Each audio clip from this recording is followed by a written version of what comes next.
Right now at 6 a.m., a violent weekend in Lexington wraps up. We have continuing coverage of a deadly shooting. Police still looking for the shooter. New York is offering a $100,000 reward after two convicted murderers broke out of a maximum security prison. Showers and thunderstorms to the north and northwest of us, that's sliding south and southeast. When will it make its way into our neck of the woods, and what do we expect out of that? About the severe weather possibility coming up. And now that he's won the Triple Crown, what's next for American Pharoah? Tracking, alerting, protecting. This is WKYT This Morning. Good morning and welcome into you. I'm Rebecca Smith. Bill Bryant has the morning off. It looks like it could be a stormy start to our work week. This is a WKYT First Alert Severe Weather Day. Strong to severe storms could be rolling through the bluegrass later today. And here to fill us in, WKYT meteorologist Micah Harris breaking down the threat with the First Alert Defender. Yeah, yesterday and off toward Saturday. I mean, we were looking at temperatures mid to upper 80s Saturday, upper 80s, lower 90s on Sunday. When you start to feel that really, really warm air slide off into our neck of the woods, you know something's on the way. And we're waking up to the 70s this morning. There's your complex heading our direction. That's good news for us, though, because there is no severe weather going on right now in this storm system. But what it's doing is throwing off not only the rain chance during the morning hours, but also the cloud cover. That's huge for us, and that's what we need, especially when we're talking about severe weather, because what it does is it limits the sunshine from actually reaching the ground, most of it. So there you go. Hopefully we can hold on to that, at least that cloud cover. 70s outside. And look toward the mid-80s this afternoon. Strong, potentially severe storms there. The timing on this, how it'll affect your plans later on today, I'll have that coming up.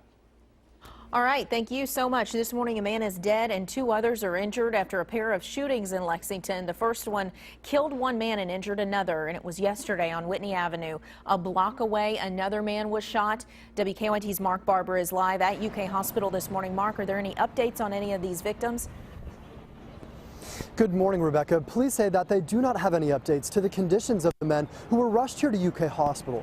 This morning, we have been speaking with their friends, and they tell us that the two men are related. Now, police tell us that the latest shooting happened around 8:30 last night on Charles Avenue. Investigators say that's where they found one of the men suffering from life-threatening injuries. We're told he was shot in a car. Investigators tell us just 2.5 hours earlier, 31-year-old Montez Graves was shot and killed just a block away. Officers say he and another man were in a car on Whitney Avenue when they were shot several times. The second man is in serious condition. According to their friends, the two men were brothers. Again, we've learned from those friends that the brothers were also related to the man who was shot on Charles Avenue. Now, investigators say they are still trying to figure out if those two shootings are connected. Now, we do know that officers went back out to the scene of that Charles Avenue shooting this morning looking for more answers. However, at this time, they say no arrests have been made. Live in Lexington, Mark Barber, WKYT. All right, thanks so much, Mark. Another weekend shooting also injured two people. One of the men is fighting for his life. Police say they got a call of shots fired from Diamonds, a strip club on Winchester Road, at about 3 o'clock Sunday morning. Two gunshot victims later showed up at UK Hospital. No arrests have been made in either case.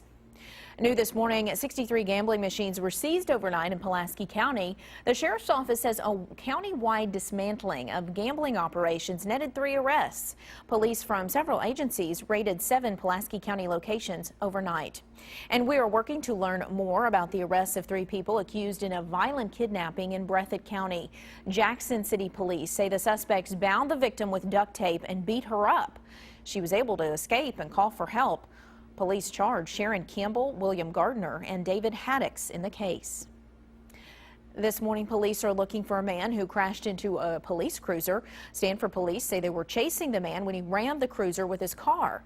After the crash, shots were fired and the man took off. It's not clear who fired the shots. No officers were hurt, and state police are investigating. Today, we could learn more about a deadly ATV crash in MAGOFFIN County. The MAGOFFIN County Rescue Chief says Saturday night's crash near Ivyton killed one person and injured another. No names have been released in this. Louisville police are investigating a homicide after a man was found on fire. Police found the man dead on the sidewalk. Police have not released many details other than those just gruesome ones. The victim's name or cause of death have not been released. There was chaos at a concert in New Jersey last night. Police in riot gear used mace to try and disperse rowdy crowds. Concertgoers were pushing and shoving to get into a hip-hop and R&B concert at MetLife Stadium. State police say people without tickets tried to force their way into the sold-out Hot 97 Summer Jam concert. Police made several arrests. Authorities are continuing to search for 2 convicted murderers who escaped from a maximum security prison in upstate New York over the weekend. The state is offering a $100,000 reward for information leading to their capture. Governor Andrew Cuomo says the unusual step is appropriate for this situation. The men used power tools to make the daring escape. Well, the curious incident of the dog in the nighttime is the winner of the 2015 Tony for Best Play. Fun Home won the Best Musical Tony Award. Both prizes were handed out last night during the annual award show in New York City. A total of 37 shows opened during the season, and box offices reported a record total gross of more than $1 billion. Well, there is still a whole lot of excitement this morning in the horse industry. American Pharoah broke a 37-year drought by winning the Triple Crown, and there's a chance that we could see the colt race again in Lexington. Hillary Thornton is live downtown. Hillary, what is next for American Pharoah? Good morning. Both his trainer and owner say this super horse is not done yet, and with the Breeders' Cup World Championship set to be held at Keeneland later this fall, there is a chance we will see American Pharoah run in Lexington in October. Now, later this morning here at Fifth Third Bank Pavilion, the Breeders' Cup Festival Committee will come together and announce the list of events scheduled for the Cup. This is the first time Keeneland will host the World Championship, set to run October 30th and 31st, featuring the premier race, the Breeders' Cup Classic. Now, it is an exciting race in itself, but with a Triple Crown winner now in the sport, many wonder if we will see American Pharoah take to the Keeneland track this fall. Yesterday, his trainer Bob Baffert told reporters that is the goal, and his owner says their plan is to race the colt for the rest of the year if he stays healthy, saying everyone needs to enjoy this horse. Now, this morning's announcement will begin at 10:15 here at Fifth Third Bank Pavilion in Cheapside Park.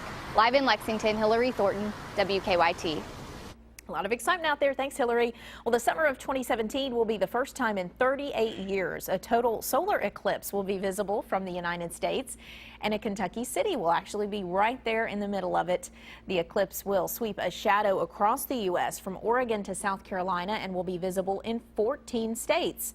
Hopkinsville, Kentucky will experience the longest period of totality of any city at 2 minutes and 40 seconds. The city thinks that the eclipse could be the largest tourism event in Hopkinsville's history. With as many as 50,000 people they think will converge on the city.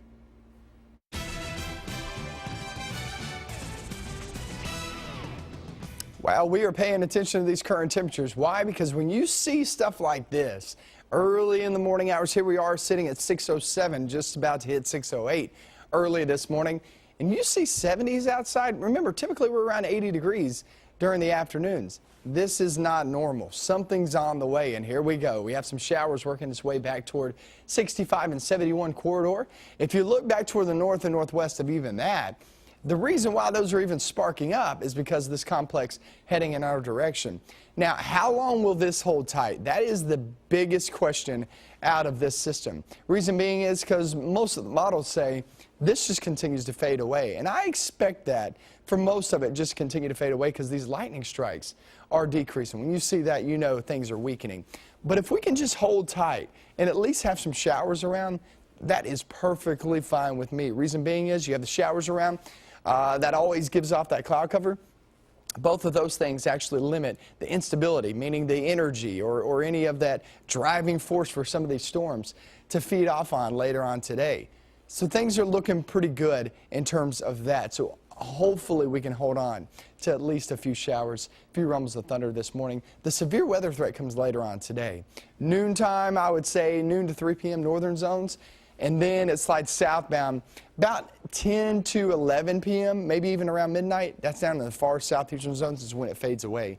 So virtually all of us will be done with by today, not so much tomorrow morning. So right around midnight is when storms move on out. Let's go through the timing on this, hour by hour. Here's what we're going to be looking at, noon to 3 p.m. right through here. So that looks like Henry County, making your way into Owen and also Grant County. There's your 71 corridor, noon to 3 p.m. Bluegrass region, really you can take Highway 68, honestly, and take it down through Lexington and all the way down through, say, Marion County into Taylor County. Right through that area, nobody lives on top of 68, but if you're around it, any counties surrounding it, that's where you're looking at that 3 to 6 p.m. time frame. That does include Lexington, that includes Frankfort, and then goes southbound 6 p.m. to 10 p.m. And what I want you to see out of this south and southeast, you guys won't have rain for a long time. It's going to take a long time before it actually gets into your neck of the woods. That's okay, though. Severe weather threat, as long as we can get rid of that peak heating hours later on in the afternoon, that's all right. Damaging wind's going to be your main player. Hail, isolated tornadoes, still cannot rule those out. Your 7-day forecast, all eyes on the potential for severe weather later on today. And I have updated Facebook, Twitter, and also our blog there on WKYT.com/weather. You can always check those out and keep updated throughout the day when we are actually off air. There you go, Tuesday, Wednesday, Thursday starts getting warmer and warmer. Tuesday at 82 degrees, believe this or not, is actually your coolest day in the forecast. 88 to, I would say, 91, 92 degrees is possible somewhere in between Wednesday and Friday. So here comes a big heat bubble sliding on in, then a few storms later on this weekend. Still all eyes later on today and off into the evening hours. Well, last week we had a cool bubble, if you will. Yeah, and here we go with the warm bubble. So there you go. Appropriate for June. All That's right. Each morning we bring you weather and traffic together. Let's do that right now. Let's look at Officer Don and what's happening on the roads. Good morning. Hey, good morning. Well, right now there's not a lot happening. On the circle, traffic's moving okay. Inner and outer loops, no major delays to deal with. We're also in the interstate 75 north and southbound and across that Clays Ferry Bridge. As we get a live look outside at Nicholasville and Alumni, pretty good shape there with no problems coming inbound from Nicholasville Road, even from Man-O-War, and it looks like Alumni the same deal right now. Between Man-O-War and the circle, just very light traffic. On our Waze map, as we get a look at an overall picture of what's happening and our live drivers on the way in across the Clays Ferry Bridge this morning from Madison County, we're good to go. Also coming in from Scott County on 75. We'll keep an eye on things and keep you up to date throughout the morning. Now back to you. Thank you, Don. More news from WKYT this morning is on the way. So how you listen to music could soon be changing again. Details on the rumors surrounding Apple in just 5 minutes. And see cell phone video that's led to a Texas cop being put on leave.